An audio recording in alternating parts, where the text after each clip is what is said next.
ఏమైంది? ఎక్కడి నుంచి వస్తుంది? ఉమ్, మీకేమైనా వినిపిస్తుందా? ఏమీ లేదు. ఏమీ లేదు. మీ వీడియో కూడా రాలేదు.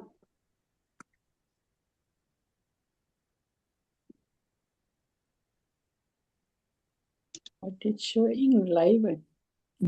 ఓకే అండి.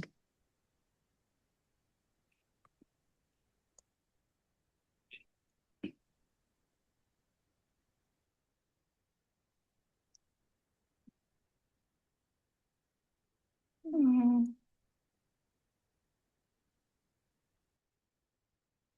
ఇప్పుడు కనిపిస్తుందండి. ఎస్ ఎస్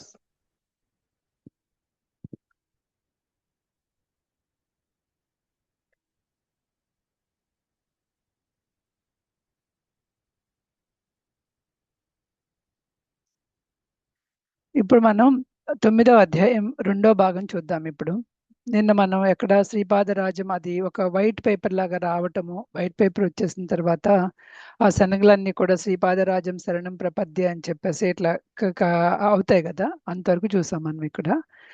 అవేంటంటే తర్వాత మనం ఈ రోజు దానిలో మనకి ఆ అక్కడ అడుగుతాడు కదా ఈయన, అసలు ఎప్పుడు ఈ కలియుగం అంతమైపోయింది, ఎప్పుడు మనకి ఈ కృష్ణుడు ఎప్పుడు చనిపోయాడు, ఎప్పుడంటే ఆ పేపర్ మీద వైట్ పేపర్ లాగా అయిపోయిన తర్వాత అవన్నీ కూడా స్పష్టంగా కనిపిస్తాయి. అవి చూసాం మనం, పలానా రోజున శ్రీకృష్ణుడిది ఇదయింది, పలానా రోజున ఆ, త్రేతాయుగం అంతమైందని చెప్పి చూపిస్తారు ఇక్కడ. ఏంటంటే ఇక్కడ కర్మ బీజాలు, అంటే కర్మ బీజాలు గురుకృప చేత మంత్రంగా కూడా మారగలవంటే అవి మంత్రంలా మారినాయి కదా అవి. అవేమో శనగలేమో ఆ లోహాలుగా ఎందుకని కర్మ కర్మ వలన అయినాయి అని చెప్తున్నాము. తర్వాత ఒక శరణాగతి చేసిన తర్వాత అతను అవి ఒక మంత్రం లాగా అయిపోయింది, శ్రీపాదరాజం శరణం ప్రపద్య అని. ఏంటంటే ఇక్కడ మనకి మొట్టమొదటిగా మనకి ఎప్పుడు కూడా ఎలా శనగలు ఎలా అయితే లోహాలుగా అయిపోయినాయో అలా మనకు కూడా కర్మలో మొట్టమొదటి చాలా బాధగా అనిపిస్తాయి. ఆ బాధలోంచే మనం దేవుడు గురు కృప దగ్గరికి వెళ్తాము. వెళ్ళినప్పుడు అవి అన్ని నిర్జీవంగా కనిపిస్తాయి, కానీ ఒకసారి శరణాగతి చేరాక ఒక ఆమ్, ఒక మంత్రం ద్వారా దీని ద్వారా మనకి ఆ గురువు ద్వారా మనకి అంటే శ్రీపాదరాజ్యం శరణం ప్రపద్య అంటే శ్రీపాదులే నా రాజు, శ్రీపాదులే నా రక్షకుడు, నా ఆశ్రమం, ఆయనే నా శరణాగతి మార్గం అని కదా వచ్చింది. ఆ తర్వాత శ్రీకృష్ణుడి నిర్యాణ సమయం అంతా రాయబడుతుంది. అంటే ఇక్కడ మనిషి మనం అయితే ఈ వర్తమానం భూతకాలం భవిష్యత్తు అని చేస్తారు, కానీ దైవ చైతన్యం అంటే మామూలుగా ఆ చైతన్య అవస్థలో కాన్షియస్నెస్ లో ఉన్నప్పుడు ఇవన్నీ కూడా ప్యారలల్ ఇవే. అది శంకర భట్టు మనసులో ఉన్న కూడా సందేశాన్ని కూడా శ్రీపాదులు కనిపెట్టేసి దాన్ని కూడా బయట ఒక వాక్యం ద్వారా చక్కగా ఒక సమాధానం ఇచ్చేస్తారు. ఇది గురుకృప. అంటే గురుకృప మనం అడిగితేనే కాదు, లోపల ఉన్న ఇవి కూడా మనకి వస్తాయి అని, తనకి ప్రశ్నలు అడిగి జవాబులు దొరుకుతాయి అక్కడ. ఇంకా శంకర భట్టు చెమటలు పట్టేసి ఇంకా అవుతుంది కదా, అదంతా వచ్చేసరికి నేను ఇప్పుడు దైవాన్ని పరీక్షించాను, ఇదంతా చూపించేసరి నాకు దైవ శిక్ష తప్పదు అని అనుకుంటాడు. అని ఆయనకి భయం, మనసంతా భయంతో నిండుకునే భయం అయిపోయి శరణాగతి, కంప్లీట్ శరణాగతి చేస్తాడు. తన తప్పుని గుర్తించుకుని తన పశ్చాత్తాపానికి పడతాడు. ఇంకా తనకి అప్పటి వరకు కూడా మనం ఎన్ని చోట్ల చూస్తాం శంకర్ భట్కి ఆ బ్రాహ్మణుడు అన్న ఇది ఉంటది, ఈ తిరుమల దాసు రజకులు శూద్రుడు అన్న ఫీలింగ్ కూడా ఉంటది అనమాట. అప్పుడు చూస్తే ఆయనకి ఏమవుతుంది, ఈ తిరుమల దాస్ ఏమో బ్రహ్మజ్ఞానాన్ని బోధిస్తున్నాడు ఈయనకి శ్రీపాద శ్రీ వల్లభ గురించి చెప్తున్నాడు. శంకర భట్ మనసేమో మలినంగా ఉండి ఆయన నిజంగా దత్తాత్రేయుడు అవతారమేనా, నిజంగా అదేనా ఇదేనా అని చాలా డౌట్లు ఉన్నాయి. అదే నా మనసేమో మలినంగా ఉంది, ఇక్కడ తిరుమల దాసే నిజమైన బ్రాహ్మణుడు. ఎందుకంటే ఆయన మలినమని నేను అనుకున్నాను, కానీ నాకు మలిన మనసున్న రజకుణ్ణి నేను. తిరుమల దాస్ ఏమో నిజమైన బ్రాహ్మణుడు, ఎందుకంటే ఆయన బ్రహ్మజ్ఞానం బోధిస్తున్నాడు కదా. జన్మ వలన బ్రాహ్మణత్వం రాదు అని మళ్ళీ మళ్ళీ అనుకుంటున్నాడు. ఇది మనకి చాలాసార్లు చెప్పారు, మనకి ఈ దీనిలో చాలాసార్లు చెప్తూ ఉన్నారు. ఎందుకంటే మనందరికీ ఆ విషయం తెలియాలని. శుద్ధి వలన, మనశుద్ధి వలన చిత్తం జ్ఞానం వినయము దైవభక్తి ఉన్నప్పుడు బ్రాహ్మణత్వం వస్తుంది. ఇక్కడ రజకుడు ఉన్న తిరుమల దాసు బట్టల మలినాన్ని తొలగిస్తే మన సద్గురువు ఏం చేస్తాడంటే మనలో ఉన్న మలినాన్ని తొలగిస్తాడు. ఇక్కడ తిరుమల దాసు ఈ ఈ సందర్భంలో ఏం చేస్తాడు, ఈ రకంగా రజకుడి స్థానంలో వచ్చి శంకర భట్ యొక్క అంతరంగంలో ఉన్న మలినాన్ని అంతటిని శుద్ధి చేస్తున్నాడు. ఈ సామాజిక కుల పరిస్థితి ఎప్పుడు కూడా ఇది పెద్ద పట్టించుకోవాల్సిన అవసరం లేదు, ఇది ఆధ్యాత్మిక బోధ చేస్తున్నాడు ఇక్కడ. దైవం ఎప్పుడు కులాన్ని చూడదు, దైవం నువ్వు ఎప్పుడు ఎంత చింతశుద్ధిగా ఉన్నావు అనేది చూస్తుంది అని చెప్పి. ఆ లోహపు శనగలు మళ్ళీ నెమ్మదిగా నార్మల్ రూపానికి వచ్చేస్తాయి. ఎందుకంటే మనం ఎప్పుడైతే సర్వస్వ శరణాగతి చేసేసి క్షమాపణ చెప్పుకున్నామో అవి మళ్ళీ అసలు రూపానికి వచ్చేస్తాయి అన్నమాట.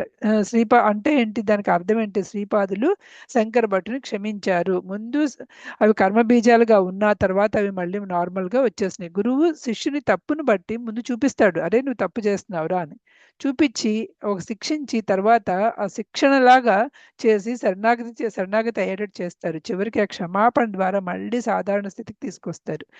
మనందరికీ కూడా బాబా దగ్గరికి వచ్చినప్పుడు కూడా మనందరికీ ఇది ఎప్పుడైతే మనం కొంచెం అటు ఇటు అవుతున్నామో ఒక చిన్న పరీక్ష పెట్టి మళ్ళీ ఆ బాబా నువ్వే అని చెప్పి మళ్ళీ శరణాగతి చేశాక మళ్ళీ అవన్నీ మనకు గట్టెక్కించేట్టు మనందరికీ కూడా ఎక్స్పీరియన్స్ అదే చెప్తున్నారు ఇక్కడ. సద్గురువు శిక్షించినా కూడా కరుణతోనే, ఎందుకంటే మనం బాగా అవ్వాలి, బ్రహ్మాండంగా ఉండాలన్న దాంతో ఆయన కరుణతో శిక్షిస్తున్నాడు. సద్గురువు గద్దించినా కూడా అది శుద్ధి కోసమే, అది మౌనంగా ఉన్నా కూడా ఒక బోధే. అది మనం అర్థం చేసుకోవాలి ఇక్కడ. కలియుగం అంతా కూడా లోహ యుగం అంటారు. ఇక్కడ మలినంతో కూడిన యుగం కలియుగం అని. ఇక్కడ తిరుమల దాసు కలియుగం లోహ యుగం మల్లాల మిశ్రమం అని కూడా చెప్తున్నారు. ఏంటంటే ఇక్కడ ఒకటి భౌతికత్వం, ఎక్కువగా ఔటర్ ప్రపంచంలో కఠినత్వము, యాంత్రిక జీవితము.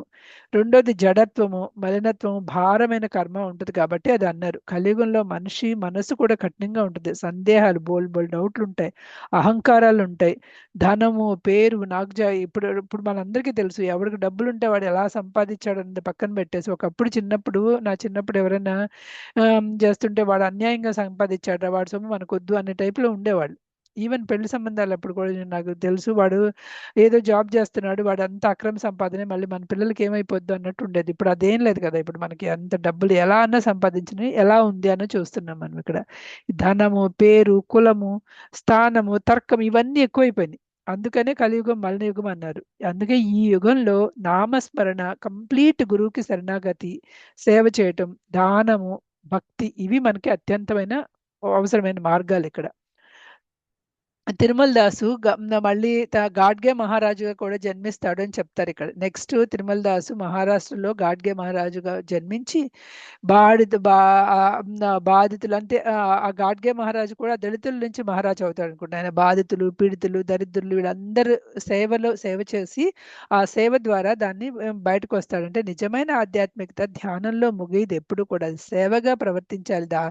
ధ్యానం చేసేసాను, నేను వెళ్ళి అక్కడ హిమాలయాల్లో కూర్చున్నాను, ఇది అంతే కుదరదు. మనం పీడితులు, బాధితులు వాళ్ళకి సేవ చేసినప్పుడే మనం కంప్లీట్ గా ఆధ్యాత్మికకు వస్తామని చెప్తున్నారు. గురుకృప పొందిన వాడు ఎప్పుడు కూడా ప్రపంచం నుంచి పారిపోడు. అతడు ప్రపంచ బాధలన్నింటినీ కూడా చూసి ప్రేమగా మారి అతను అందరినీ చేయాలనుకుంటాడు. అతని జ్ఞానం ఏదైతే ఉందో అది సేవ చేయాలనుకుంటాడు. అతని భక్తి ఏమో దయగా మారుతుంది. ఓకే, జ్ఞానం, భక్తి, సేవ ఈ మూడు కలిస్తేనే మనం కంప్లీట్ ఆధ్యాత్మికత. జ్ఞానం అంటే మనం నేర్చుకుని మనం ఎవరికి ఏం చేయకపోతే ఉపయోగం లేదు. భక్తి కంప్లీట్ గా శరణాగతి, సుప్రీం కాన్షియస్నెస్ కి సేవ, మన చుట్టూ ఉన్న వాళ్ళందరికీ సేవ. అంతేగాని నేను చాలా జ్ఞానము, నేను బాగా నేర్చుకున్నాను కాబట్టి నేనేం చేయను అని అనుకోవడానికి కుదరదు అక్కడ. సో జ్ఞానం ఒకటే ఉన్నా సరిపోదు, భక్తి ఒకటే ఉన్నా సరిపోదు. జ్ఞానం, భక్తి, సేవ అన్ని కలిపితేనే. ఆ తర్వాత శ్రీవల్లభులు కూడా చెప్తారు, నేను తర్వాత నరసింహ సరస్వతిగా అవుతాను, తర్వాత శ్రీ సాయిబాబా అవతారానికి వస్తాను, ఎందుకంటే ఒక ముస్లిం దానిలో వేషధారణలో వస్తాను. అంటే ఇక్కడ మనం చెప్పదలుచుకుంది ఏంటి, దైవం అనేది ఏ మతానికి సంబంధించింది కాదు. నీ దైవం వేరే, నా దైవం వేరే, నీ దేవుడు వేరే, నా దేవుడు వేరే, ఇది ఒక పెద్ద గోల కదా మనకి. ఓ మీరు అది కదా అయితే మేము తీసుకోము, మీ దేవుడికి పెట్టింది, ఇలా మాట్లాడుతూ ఉంటారు. ఇక్కడ తెలుసుకోవాల్సింది ఏంటి, దైవం అనేది ఏ మతానికి సంబంధించింది కాదు. ముందు చాప్టర్లోనే మనకి 3లోనో 4లోనో చెప్పాడు ధ్రువుడు యేసుక్రీస్తుగా వచ్చాడని. ఇక్కడేమో శ్రీపాదులే ముస్లిం అవతారంలో శ్రీ సాయిబాబాగా వస్తుంది. మరి ఎక్కడ దేవుడు ఎక్కడ? అన్ని ముస్లిము అదే దేవుడు, క్రిస్టియన్ అదే దేవుడు కదా. అలాంటప్పుడు మనకి ఇంకెందుకు వేరే అని మనం కొట్టుకోవటం. భక్తునికి నిజమైన భక్తి ఉంటే గనక అది దైవుడి రూపం ఒక రూపానికి చెందింది కాదు, అన్నిట్లోనూ ఒకటే ఇది ఒకటే అంశ అని చెప్పి మనకు తెలుస్తుంది. కొంతమందికి బాలకృష్ణుడి రూపం ఇష్టం ఉండొచ్చు, కొంతమందికి దత్తాత్రేయుడి రూపం ఇష్టం ఉండొచ్చు, కొంతమందికి సాయిబాబా రూపం ఇష్టం ఉండొచ్చు, కొంతమందికి యేసుక్రీస్తు రూపం ఇష్టం ఉండొచ్చు. ఏదైనా కానీ అదే కాన్షియస్నెస్ ప్రవర్తిస్తుంది, అదే దైవ చైతన్యం అందరిలోనూ ఉంది అని చెప్తున్నారు ఇక్కడ. కర్మఫలం తప్పదా అని అడుగుతున్నాడు ఇక్కడ. గురుకృప ఎలా పనిచేస్తుంది? మనకేమో భగవద్గీతలో కూడా శ్రీకృష్ణుడు చెప్పాడు కదా, కర్మఫలం తప్పదా అని. మళ్ళీ శంకర్ భట్ అడుగుతూ ఉన్నాడు. ఎందుకంటే ఈయన ఇప్పుడు కర్మ చేసేసాను, నేను ఇప్పుడు అంతా గురువుని అవమానించేశాను కాబట్టి ఇప్పుడు నాకు ఈ కర్మఫలం తప్పదా, ఎలా అనుభవించాలి అన్న మీమాంసలో ఆయన ఉన్నాడు అనమాట. మన అర్జునుడికి వచ్చింది కదా, ఇప్పుడు ఇవన్నీ చంపేస్తే నేను నా కర్మ అనుభవించాల్సి వస్తే, అలాగే ఇక్కడ కూడా మనకు శంకర్ భట్టుకి ఆ డౌట్ వచ్చినప్పుడు ఏం చెప్తున్నాడు తిరుమల దాసు, కర్మఫలం అనుభవించాలి కానీ అది జాగ్రత్త అవస్థలోనే అనుభవించాలని లేదు, ఈ శరీరంతోనే అనుభవించాల్సిన పని కూడా లేదు. కొన్ని కర్మలు మనకి స్వప్నంలో కూడా మానసికంగా బాధ, కొన్ని చూడండి ఒక్కొక్కసారి చాలా బాధపడిపోతూ ఉంటాం, అసలు లేవటంతో చాలా ఆ స్వప్నంలోంచి బయటకు వచ్చామనుకోండి, లిటరల్గా మన బాడీ కూడా చాలా పెయిన్ఫుల్గా ఉంటుంది అక్కడ. ఓకే, ఎందుకంటే ఆ బాధను మనం అనుభవించి ఉంటాం అనమాట. స్వప్నంలో కూడా ఆ బాధలను కూడా అంటే మనం నిజమైన గురువుని చేసినప్పుడు స్వప్నంలో కూడా మనం ఆ బాధను అనుభవించేయచ్చు. 10 సంవత్సరాలు శరీరంతో అనుభవించాల్సిన కర్మని కొన్ని గంటలు లేదా కొన్ని క్షణాలు స్వప్నంలో కూడా అనుభవించేసి దాన్ని మనం తీర్చేసుకోవచ్చు. గురువు ఆ విధంగా కూడా చేయొచ్చు, మనం అనుభవిస్తాం అక్కడ కూడా, మనకు తెలుస్తుంది, కానీ అది స్వప్నం, మన జాగ్రత్త అవస్థలో కాదు. గురుకృప కర్మ నియమాన్ని భంగమేమి చేయదు, అది కర్మ నియమాన్ని పాటిస్తూ ఉంటుంది, కానీ అది సున్నితంగా సంక్షిప్తంగా రూపాంతరం చేసి భక్తుని ఎప్పుడు కూడా రక్షించేటట్లు చేస్తుంది. ఎప్పుడు దైవుడు కర్మకి విరుద్ధంగా మాత్రం పనిచేయడు. ఏ గురువు అయినా, మన బాబా కూడా చెప్తారు, నీ కర్మలో ఉంటే నేను తీసేయలేను. కానీ ఒక చిన్న కథలో చూడండి, ఆయనకి ఎంతో చేస్తే తీసుకురండి అని చెప్పేసి అతని కాలు మీద పడి ఆ పురుగులన్నీ బయటకు వచ్చేసి కొన్ని క్షణాల్లో తీసేస్తారు. అలా అన్నమాట. ఎప్పుడు కూడా ఆ దైవము మనం బాగా చేస్తే, ఆ దైవం లోతుగా తెలిస్తే కనుక ఆయన కరుణతో ఎలా భక్తునికి అనుకూలంగా చేస్తారు అన్నది చెప్తున్నారు ఇక్కడ. సద్గురుకి సేవ, దానం, ధ్యానం ఇవన్నీ చేయటం ద్వారా ఏంటంటే మనం ఫలమో పుష్పమో ఏది ఇచ్చినా కానీ మన కర్మని వదిలిచేస్తారు, అంటే దాన్ని మార్పిడి చేస్తారు అని చెప్తున్నారు. ధార్మికులకు, యోగులకు సద్గురువు సేవ చేయడం ద్వారా మనకు పాప కర్మ తగ్గిపోతుంది, సేవలో అహంకారం కరిగిపోద్ది, సేవలో మనలో ఉన్న అహంకారం కరిగిపోద్ది, దానం చేయటంలో మనకు స్వార్థం తగ్గుతుంది, మనది కదా ఇవ్వటము, ధ్యానంలోనేమో మన మనసు శుద్ధి అవుతుంది, సద్గురు స్మరణలో దైవకాంతితో సంబంధం ఏర్పడుతుంది. మన సద్గురువు కనుక ఎప్పుడు స్మరించుకుంటూ ఉంటే ఆ సుప్రీం కాన్షియస్నెస్ ఏదైతే ఆ కాంతి ఉంటుంది కదా, మన లైట్ అంటాం కదా, ఆ ఇన్నర్ లైట్ తోటి మనకి సంబంధం ఏర్పడుతుంది. సద్గురు ఒక్కసారి నువ్వు నా శిష్యుడివి అనే తర్వాత శిష్యుడు పాప భారాన్ని కూడా తనే తీసుకుంటాడు. ఓన్లీ పుణ్యమే కాదు, పాప భారాన్ని కూడా తీసుకుని ఆ సద్గురువు దాన్ని కూడా దహించగలిగినంత అగ్ని లాంటి వాడు సద్గురువు. ఆయన తీసుకున్న కర్మని ఆయన కాల్చగలడు, ఎలా అయినా కానీ ఎన్నో రకాలుగా కాల్చగలడు. ఇక్కడ ప్రధానంగా మనకు చెప్పేది ఏంటంటే, మనం చేసే దానము, మనం చేసే సేవ, మనం చేసే పూజ, ఇవి బాహ్య తంతులుగా కాకోకుండా కొంచెం మనం శరణాగతితో చేస్తే కనుక మన చైతన్యం కూడా, అంటే మనలో ఉన్న కాన్షియస్నెస్ లో ఉన్న పాపాలను తీసేసుకుని మనకు చైతన్యాన్ని కొంచెం ఎదగడానికి మన గురువు ఉపయోగపడగలడు. ఇది మన భక్తి తీవ్రత, మన శరణాగతి స్థాయి ఊరికినే అక్కడ పెట్టేసి మన పాటి మనం చేసుకోవడం కాదు. Complete how much me surrender, మనం ఎంత ప్రార్థన, ఎంత తీవ్రంగా మనం ప్రార్థన చేస్తున్నాం మన దాని మీద ఉంటుంది. అంతేగాని బాహ్యంగా మనం 10 రకాల స్వీట్లు పెట్టేసి మనం చేస్తామంటే అది కుదరదు అనమాట. అది చెప్తున్నారు ఇక్కడ. ఇది చాలా లోతైన అవధూత రహస్యం, ఇది చాలా కొన్నిసార్లు ఏంటంటే పాపకర్మని రాళ్ళని కొన్ని చోట్ల ఏం చేస్తారంటే, ఈ శ్రీపాదులు ఏం చెప్తున్నా, ఈ గురువు మన కర్మని రాళ్లలోకి రప్పల్లో కూడా మార్చేయగలరు. మార్చేస్తే నిర్జీవమైన వస్తువులకి మార్చేస్తే ఏమవుతుంది, మళ్ళీ ఆ నిర్జీవమైన వస్తువులు పగలగొట్టబడితే అవి కర్మని అనుభవిస్తాయి అనమాట. మన కర్మని దానికి ట్రాన్స్ఫర్ చేయటము, దాన్ని కొట్టడం ద్వారా కర్మను అనుభవించి చేస్తారు అని చెప్తారు ఇక్కడ. సిద్ధులు, అవధూతలు కర్మను కేవలం శరీర బాధలాగా కాకుండా శక్తి రూపంగా చూస్తారు వీటిని. సో ఆ శక్తి రూపాన్ని ఎక్కడో ఒక చోటకి మార్చి, దాన్ని విచిత్రంగా మార్చేసి దానిలో అది అనుభవించేటట్టు చేసి మన కర్మని మనం తీసేస్తారు. సద్గురువు మనం పాటించే పద్ధతులు మన తర్కానికి అందవు, అవి బయటకి విచిత్రంగాను అసంబంధంగా కనిపిస్తాయి, కానీ లోపల మాత్రం కర్మక్షయాన్ని ఉపయోగపడుతుంది. ఇక్కడ ఒక కథ మనకు వచ్చినట్లేదు, నేను వేరే చోట నేను విన్న దానిలో చదివాను, మరి నాకు ఇందాక నేను వినలేదో మరి రాలేదో తెలీదు. పాపయ్య శాస్త్రి కథ అని చెప్పేసి ఒకటి వస్తుంది అక్కడ, అది మనకి ఈరోజు వచ్చిందో రాలేదో తెలీదు, నేను చదివిన దానిలో ఉంది. పాపయ్య శాస్త్రి దత్తభక్తుడే, కానీ మంత్రజపం చేస్తూ ఉంటాడు, రక్షా కవచం ధరిస్తూ ఉంటాడు, కానీ అతనిలో చాలా అహంకారం ఉంటుంది అనమాట. దత్తభక్తుడు కానీ శ్రీపాదుడిని గుర్తించలేకపోతాడు. శ్రీపాదుడే దత్తుడు అని చెప్పి గుర్తించలేక చాలా డౌట్లు పడుతూ ఉంటాడు. శ్రీపాదుడు ఏం దేవుడు కాదు, ఆయన అయితే గనక దత్త కుటుంబంలో పుడితే కనుక ఎందుకు ఆయన కుటుంబంలో ఎందుకు ఎన్ని బాధలు ఉన్నాయి? వాళ్ళ ఇంట్లో ఒక గుంటాడు పుట్టాడు, ఒక గుడ్డాడు పుట్టాడు, ఇన్ని బాధలు ఉంటాయా? మళ్ళీ తర్వాత కథలో మనకు చెప్తాడు వాళ్ళ ఇంట్లో సరి అయిన పాలే దొరకట్లేదు, ఇన్ని బాధలు ఎందుకు ఉంటాయి వాళ్ళ దానిలో, కాబట్టి ఆయన దత్తుడు కాదు అనుకుంటాడు. అంటే ఆధ్యాత్మికతని మన బాహ్య పరిస్థితిలో కొలవకూడదు, కొలుస్తున్నారు ఇక్కడ. అంటే మంత్రం ఎంత చేస్తున్నా వినయం లేకపోతే, ఆయన ఎంత దత్తుడికి చాలా సేవలు చేస్తాడు, కానీ వినయం లేకపోతే మనకి రక్షణ ఉండదు. జపం నువ్వు ఎన్ని కోట్లు జపం చేసినా కానీ నువ్వు దైవ గుర్తింపు లేకపోతే నీకు చిత్త శాంతి, నీకు లోపల శాంతి ఉండదు. ఆచారాలు వ్యవహారాలు ఎన్ని చేసినా నీకు అహంకారం ఉంటే కనుక ఆ భక్తి సంపూర్ణంగా ఉండదు. అందుకనే మానసికంగా కలవరపడిపోతాడు ఆయన ఎప్పుడు. ఆయన అప్పుడప్పుడు చనిపోయిన మామగారు రూపం కనిపిస్తూ ఉంటది, దత్తుడిని ఎప్పుడు తలలేని రూపంగా చూస్తూ ఉంటాడు. ఇవన్నీ ఏంటంటే ఆయన అంతర్గతంగా ఉన్న దానికి రూపాలు అనమాట. ఆయనకి అలా కనిపిస్తూ ఉంటాయి. అతనికి దత్తతత్వాన్ని అర్థం చేసుకోలేకపోతాడు. తల అంటే ఏంటంటే మనకి తల ఎప్పుడు కూడా జ్ఞానం, ఎందుకంటే మనకి కూడా పిచ్యూటరీ గ్లాండ్లోనే మనకి సహస్రారం ఓపెన్ అవుతుంది అని చెప్తారు కదా. జ్ఞానం, వివేక, అవగాహనకి ఆయనకి తల లేకుండా దత్తుడు కనిపిస్తున్నాడంటే ఆయన లోపల లేదు అది, అందుకని అలా తలలేని దర్శనం కనిపిస్తూ ఉంటుంది.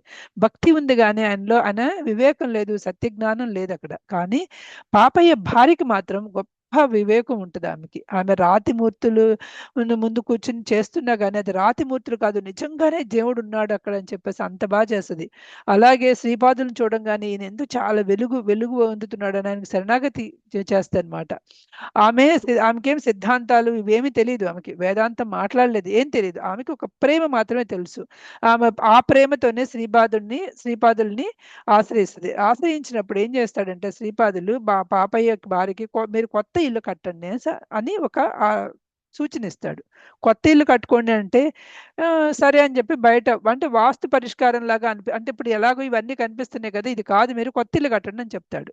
కొత్త ఇల్లు కట్టండి అని అంటే ఏంటి ఇక్కడ అంటే ఈ కర్మక్షయం ఏంటంటే ఇన్నర్నల్గా ఇప్పుడు ఆయన కొత్త ఇల్లు కనిపించాడు అనుకోండి, ఆయన సొమ్మును కొంత దానం చేసే అందుకు కొంత సొమ్ముని ఇవ్వాలి కదా. దానం అంటే ఇప్పుడు ఇల్లు కడుతున్నాడు కానీ చాలా మందికి పని వాళ్ళకి కూలీలకి అందరికి ఇవ్వాలి, వాళ్ళందరికీ కూడా ఇవ్వడం, సంపదను కొంత ఖర్చు చేస్తాడు. ఓకే. కొన్ని అవమానాలు అనుభవిస్తాడు దానిలో, మానసిక బాధ, అయ్యో నా బాధ ఇది ఖర్చు అయిపోతుందని రాళ్ళు తెప్పించి పగలగొడతాడు. ఈయన కర్మని ఆ రాళ్ళకి ట్రాన్స్ఫర్ చేయడం ద్వారా ఆ రాళ్ళు తెప్పించి పగలగొట్టడం వలన ఏమవుతుందంటే అతని కర్మని ఆ రాళ్ళు పగలగొట్టినప్పుడు కూడా అతని కర్మ ఫలితం పోతుంది.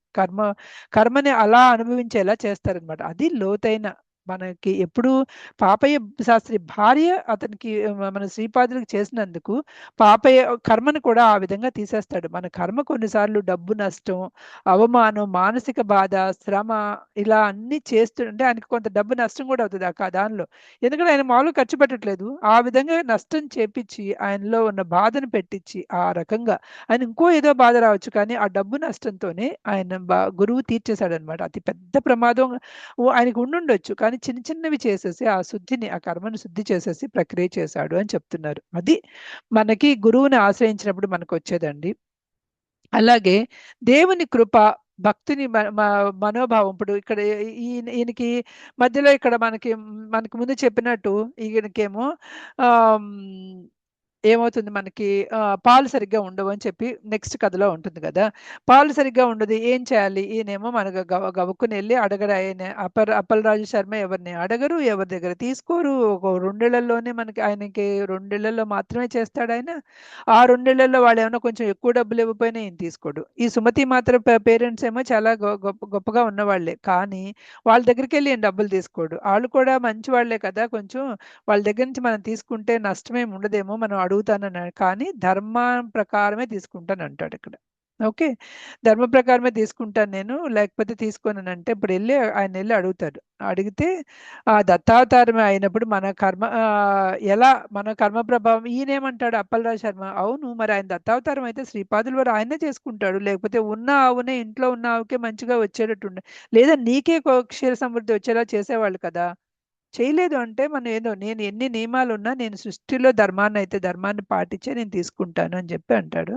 అప్పుడు ఈయన వెళ్ళి అడుగుతాడు, ఈమె సుమతి మాత వెళ్ళి వాళ్ళ నాన్న దగ్గరికి వెళ్ళి చెప్తుంది అనమాట. చెప్తే అక్కడ చెప్తాడు, ఒకళ్ళేమో అంధుడు ఒకడేమో కుంటివాడిగా జన్మించాడు కదా, మరి ఎలా అనంటే నువ్వు పొరపాటును కూడా వాళ్ళని బాగు చేయమని అడగొద్దు. బాగు చేయమని అడిగితే కనుక నీకు ఇంకా శ్రీపాదుడు నీ ఇంట్లో ఉండడు, ఆయన జగద్గురు అయి వెళ్ళిపోతాడు అని చెప్తాడు. యాక్చువల్గా వాళ్ళ ఇంట్లో ఒక అంధత్వంలో పుట్టడానికి ఒక సూచన ఏంటంటే దత్తావతారానికి శ్రీపాద శ్రీవల్లభులకి మధ్యలో ఏదైతే ఉందో ఆ యుగం ఉంది కదా, అది అంధయుగం అని అనమాట. అక్కడ ఆ ప్రపంచం అంతా కొట్టుకుని పోతే ఆ అంధయుగానికి సూచనగా శ్రీపాదులు వాళ్ళ ఇంట్లో అప్పలరాజుకు ఒక గుడ్డి అతను పుడతాడు. తర్వాత ఇంకొక కుంటి అతను ఎందుకు పుడతాడంటే అది మనలో ఉన్న సందేహాలు, వక్రతర్కాలు, నాస్తికవాదము, తప్పుడు తప్పుడు ప్రచారాలు ఇవన్నీ చాలా ఎక్కువ ఎక్కువ ఉంటది.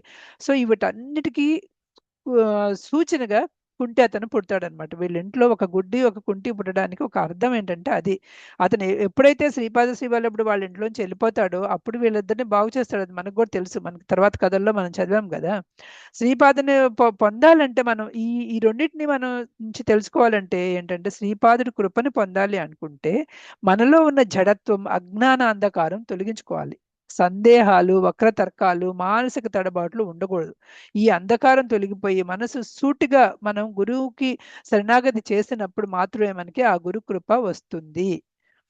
అలాగే ఇక్కడ దానం స్వీకరించడు కదా. ఆయన మామగారి దగ్గరికి అదే అంటాడు, ఈ జామాతలు ఎప్పుడెప్పుడు తిందామా అని చూస్తుంటే నువ్వేంటి నాయన ఇంత వ్రతంతో ఉన్నావు అని అంటాడు. ఇక్కడ మనకు చేసే బోధ ఏంటంటే ఎప్పుడు కూడా వేరే వాళ్ళ దగ్గర నుంచి అనవసరంగా అపరిగ్రహం అని చెప్పారు. ఎప్పుడు ఊరికనే దానంగా కూడా తీసుకోకూడదు. అది తీసుకుంటే ఏంటంటే మళ్ళీ మనకి వాళ్ళకి రుణపడిపోతాము. అందుకనే అప్పలరాజు శర్మ దానంగా కూడా స్వీకరించడు. అతని వ్రతం చాలా కఠినంగా ఉంటుంది. పాల కోసం కూడా అతని కొడుకు పాల కోసము, కొడుకు దత్తాత్రేయుడు వచ్చి పుట్టాడని తెలిసినా కానీ అంత నియమాలు ఎప్పుడు కూడా అంత కఠినంగా ఉంటాయి. మనకి దైవ సేవకు అడ్డం రావచ్చు. ఎందుకంటే అబ్బా దేవుడి కోసమేగా తీసుకున్నానని చెప్పి తీసుకోవచ్చు. అడ్డంకి వచ్చినా కానీ నువ్వు ధర్మపాదంలో ధర్మంలో ఎలా నడవాలి అన్నది ఈయన చూసి మనం నేర్చుకోవాలి అని చెప్తున్నాడు. అందుకే సద్గురువులు, అవధూతలు వీళ్ళందరూ కూడా బ్రహ్మజ్ఞానుల సూక్ష్మ ధర్మాన్ని ఈ విధంగా సూచిస్తారనమాట. ఈ సమస్యని శ్రీపాదులే సృష్టించారు కాబట్టి ఆయనే పరిష్కరిస్తారు. మనం సమయం కోసం వేచి చూడాలి అంతే అని చెప్తారు. దైవం మన ఒక అహంకారంతో వెంటనే సరిచేయాలని, అంటే మనమే సరిచేసేస్తామని మనమే సరిచేయాలని చూడకూడదు. కొన్ని సమస్యలు వస్తూ ఉంటాయి. కొన్ని సమస్యలు కర్మక్షయం కోసం వస్తూ ఉంటాయి. కొన్ని సమస్యలు కుటుంబ బంధాన్ని నిలుపుకోవడం కోసం వస్తూ ఉంటాయి. కొన్ని సమస్యలు మనలో ఉన్న భక్తిని పరీక్షించడం కోసం వస్తాయి. కానీ ఏది వచ్చినా అది సమయానికి కొంత సమయం ఇవ్వాలి. ఆ సమయం ఇచ్చి ఆ సమయం పరిష్కరించేంత వరకు మనం వెయిట్ చేయాలి అని చెప్తున్నారు. ఈ ధైర్యము, సహనము, విశ్వాసం ఇవన్నీ కూడా మనలో ఎంత ధైర్యం ఉంది, ఎంత విశ్వాసం ఉంది అని చెప్పి మన పరీక్షించడానికి కూడా ఇవన్నీ వస్తాయి. వాటి కోసం మనం చూసి అవి వచ్చినప్పుడే చేయాలి. ఎప్పుడు కూడా సందేహంతో మనం గురువు దగ్గరికి, దేవుడి దగ్గరికి వెళ్తే మనకు ఫలితం ఏమీ ఉండదు. అహంకారంతో దగ్గరికి వెళ్తే అస్సలు ఉండదు. ఓకే. భయంతో దగ్గరికి వెళ్తే కొంచెం రక్షణ వస్తుంది. ప్రేమతో పూర్తిగా శరణాగతి చేస్తే పూర్తిగా మన కర్మక్షయం అయిపోయి సద్గురువుతో సమానంగా మనం చూస్తాడనమాట. ఆ భక్తుని పాత్ర ఎంత బాగుంటుందంటే ఆయన కృప అనన్యం. ఇంకా మనం అసలు ఏమీ దాన్ని వర్ణించడానికి కూడా వీల్లేదు. ఇక్కడ చూశారు కదా, ఈ పాపయ్య శాస్త్రి కథలో చూసుకుంటే గనక వాళ్ళు తను ఎంత అహంకారంతో ఉన్నప్పుడు వాళ్ళ భార్య ఎప్పుడైతే ప్రేమతో వెళ్ళిందో మొత్తం ఇల్లు కట్టండి అని చెప్పి దాని ద్వారా మొత్తం ఆయన కర్మలన్నీ కూడా రాళ్లలోకి రప్పల్లోకి ట్రాన్స్ఫర్ చేసి దాన్ని పగలగొట్టడం ద్వారా ఆయన కర్మలన్నీ తొలగించేసేస్తారు. అంతటి మహా గొప్పవాడు మనకి గురువు అనమాట. ఆ రకంగా మనకి చేస్తూ ఉంటాడు. అతని యొక్క చేసే పనుల్ని మనకు అర్థం కావు. అందుకనే మనం వెళ్ళి బాబాకి ఇన్ని పూజలు చేసాం మనకి ఏంటి వచ్చింది అని చెప్పి అడగకూడదు మనం.